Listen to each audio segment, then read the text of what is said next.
پروندن شد زدن شد در بلو. مهاجر تاجیک لحظه حمله درون‌های اوکراینی به مسکو را تصویر می‌کند. روزی 18 میلیون اوکراین به طور بی‌سابقه با درون‌ها به مسکو حمله کرد. بازاری سدوود مکانی کاری صدها مهاجر تاجیک نیز در این حمله ها آتش گرفت. در این نوار ظاهراً مهاجران تاجیک از بازاری سدوود بیرون شده فرار میکنند. برخی از تاجران تاجیک گفتند که دکانهایشان در این حمله سوخته است.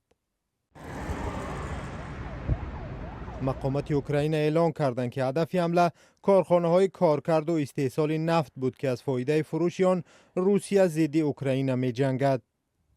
اینجا کارخانه کلانترین کارکرد نفت در ولایت مسکو آتش گرفته است. در 3 روز اخیر 2 بار درون‌های اوکراینی به این کارخانه حمله کردند. در نوارهای شبکه‌های اجتماعی دیده می‌شود که آسمان چند منطقه روسیه پر از دود و آتش است. ولادیمیر زلنسکی پرزیدنت اوکراین گفت این پاسخ عادلانه به حمله های روسیه است که 5 سال باز این کشور را به خاک و خون کشیده است. ما جنگ نمیخواهیم و هیچگاه آن را نخواسته بودیم. همه از جمله شریکان ما میدونند که ما به هیچ وجه نمیخواهیم اوکراین از حمله دشمن بسوزد.